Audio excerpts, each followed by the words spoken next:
welcome back to the channel, everybody. It's been a while, wasn't it? I have a little update. As you can see behind me and over here, I have most of the lumber for the roof reconstruction ready now, and there is one more thing I have to prepare before I get the reconstruction going, and that is the roof shingles. So this time I'd like to talk a little bit about the history of the roof shingles. How were they made, how were they used, and if there is any reason to use them in 21st century actually. After we are done talking, we're gonna make some roof shingles using the techniques of the medieval period. So wooden shingles, what are actually wooden shingles?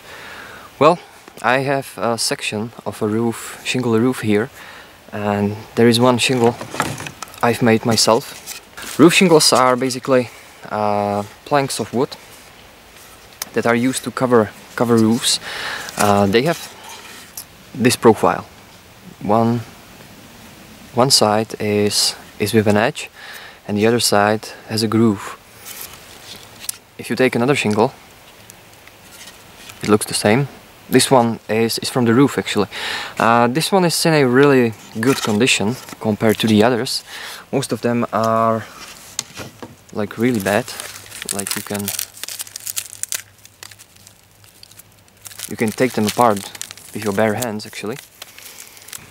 But this one is kind of fine. The shingles, they fit together like this, and then you just add another shingle, and you cover your whole roof with them. Well, now when we know what are the wooden shingles, how are they used? Why people use them? The simple answer is that people had no other choice here. Local people were quite poor, so they couldn't afford any roof tiles. They couldn't use the thatched roofs because nobody grows wheat here. It's too cold, it's too high altitude, so people mostly just kept animals like cows and sheep, and maybe grew some potatoes, but no wheat, so no straw, and that means no thatched roofs here. And in some parts of the country people used slate for the roofs, but again that wasn't an option here because the slate is not found locally. So it wasn't much of an option for the people, they just had to use wooden shingles. The wooden shingles were used for hundreds of years, maybe thousands even, and they fell out of use, well, during the last 100 years, because other options became available to people. Some people still use them, but it's not that common. It's really rare, to be honest, today. But some new houses still are built with the wooden shingles, even nowadays. The question is why you would cover your house with wooden shingles. I mean, why to use medieval technology nowadays when we have so many other options? Well, there may be a few reasons. The shingles, if you make them yourself, they can be really cheap. If you buy them, they can be really expensive. So if you have a lot of free time on your hands and you have wood available, you live in a woodland area, it's definitely an option. Another reason is that you can repair the roof yourself pretty much with very limited tools. And the last reason, I dare say that the shingles are the most nature-friendly option for the roof, because once they are old and you just need to get rid of them, you just take them, you burn them in the stove, or you put them on the compost. Disposal of them is easy, and I think that can't be said about any other way of covering a roof, except for the thatched roof maybe. Now let's take a closer look on this section of a shingle roof. This section of a shingle roof is taken from my house. Obviously I replaced one of the shingles with one of the old shingles with the new one. As you can see, all the shingles are locked together with that edge and a groove, and then they are hammered with a nail to a rafter, and that way they hold together. The upper layer of the shingles covers the nails of the lower layer, which is again held in place with nails hammered to the rafter. That way, when it rains, the water goes down the shingles and it passes the nails that are hidden behind the upper layer of the shingles. Behind me you can see the roof, and you can see that there are some big differences. The section on the right is in a really bad condition. There are some holes, there is a lot of leakage, and the section on the left is actually in a pretty good condition, considering that it's between 100 and 150 years old. The lifetime of a wooden shingle is between 30 and 50 years, maybe up to 70 years if you take good care of them. What it means to take a good care of wood shingle roof? Well, the most important thing is to take a look at the roof every few years and replace the broken shingles. Because if you have a broken shingle, it allows the water to go inside and the shingles start to rot, and then there is more open ways for the water, and the process just continues, and even more shingles get damaged. If you replace the broken shingles immediately, you save yourself from a lot of trouble in the future. Interesting fact is also that some parts of the roof have shingles that are made really good. I mean, you can see there was some high level of craftsmanship, and on some parts of the roof you can see that the people just used not that good lumber. The roof was put together really hastily. Most likely different people made different sections of the roof, so there are big differences, not just between individual houses, but even in different sections of one house. Okay, enough talking, it's time to do some work.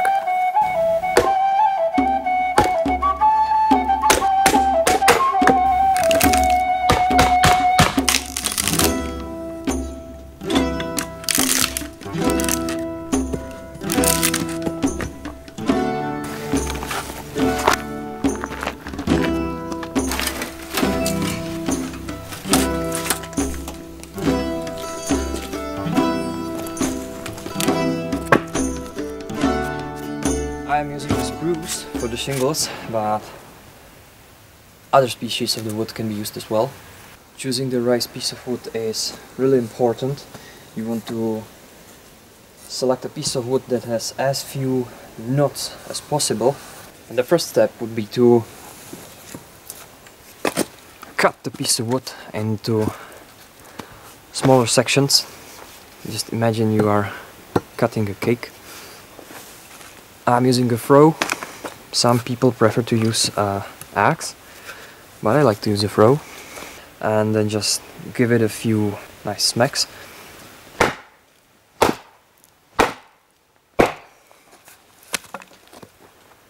And the section should come off pretty easily. Yeah. And here is a section that will be used for making the shingle. I'm just gonna continue cutting the whole piece into similar sections.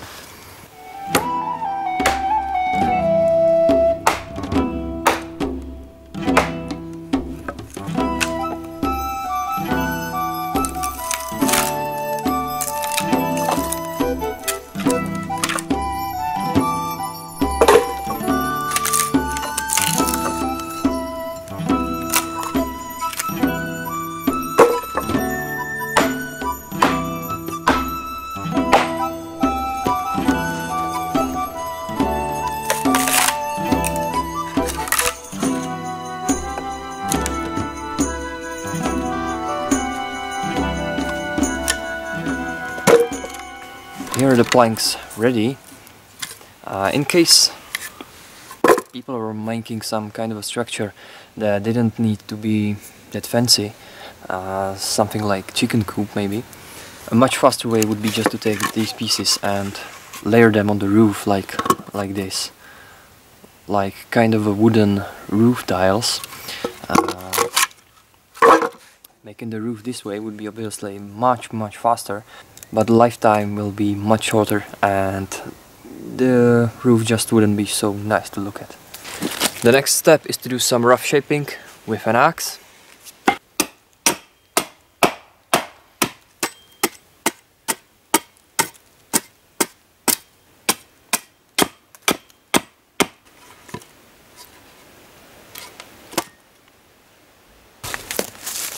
With the rough shaping done, I then take the shingles to my shaving horse. If you don't have a shaving horse, make one. You're gonna love it. And I just continue flattening both of the sides and both of the edges. This time not with an axe, but with a draw knife.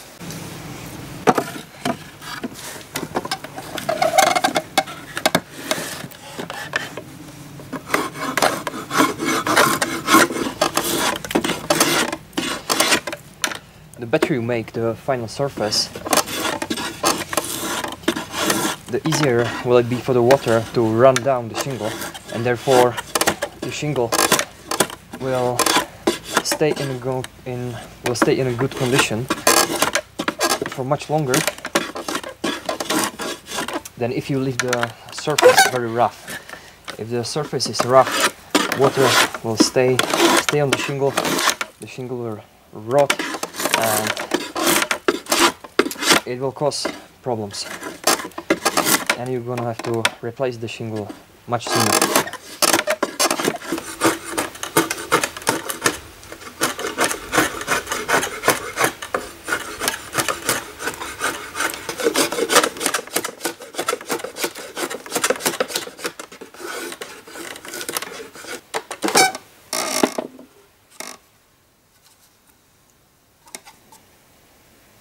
The question you might ask is, why just don't take a saw and cut these shingles with a rip saw? Well, you can do that, but the problem is that if you use a rip saw, the final surface will again be very rough. It will have these little hairs of the wood sticking out, and wood will collect on the surface, which will cause the shingle to rot, and the shingle will just not last you nearly as long as you use the traditional shingles. So you can do it, you can cut the shingles with a saw, but the lifetime will be much shorter. As you can see, I'm checking if the shingle is straight, if there is no bend in the wood. If there is any bend, I use the draw knife to even the sides. The flat sides are now finished, mostly finished. I'm gonna use a draw knife and make this edge sharp and symmetrical. I do the final touches using a wood plane. First I do some really fine tuning on the edges, on the sharp edge to be specific.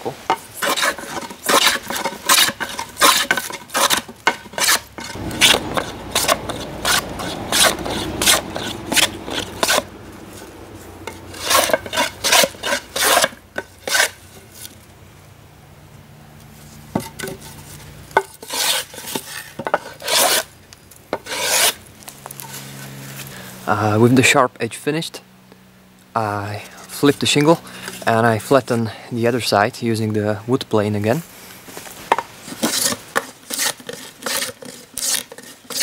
Okay, the other side is flat now, and now where the magic happens is when we make the groove for the shingle. I start by placing the shingle to the jaws of the shaving horse, and then I'm gonna start cutting a groove through the middle of this side of the shingle, a very shallow one at first. I'm trying to keep the knife in the center.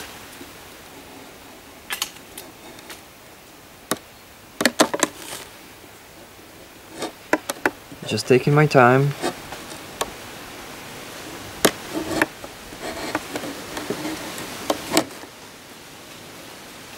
Right, then I flip it around and I do the same thing on the other side,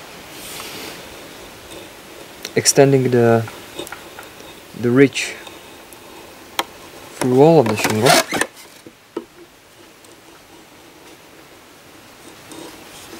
I'm not really cutting much, it's just to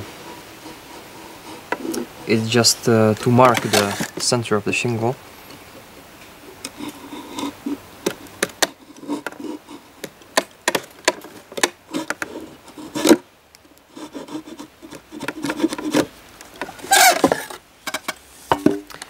And now when I have the center mark of the shingle, I start to apply more pressure to cut deeply and to finally cut the groove.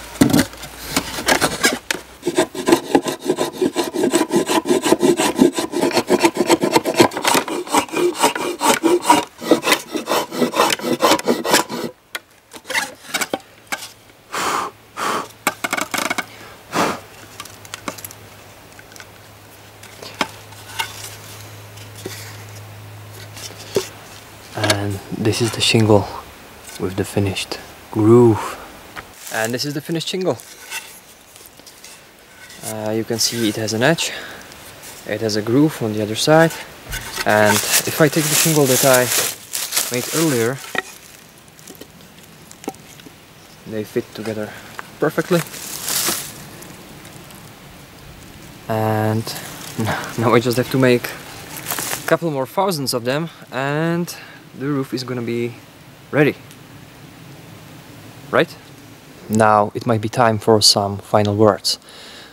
Is it really realistic to make a roof like this?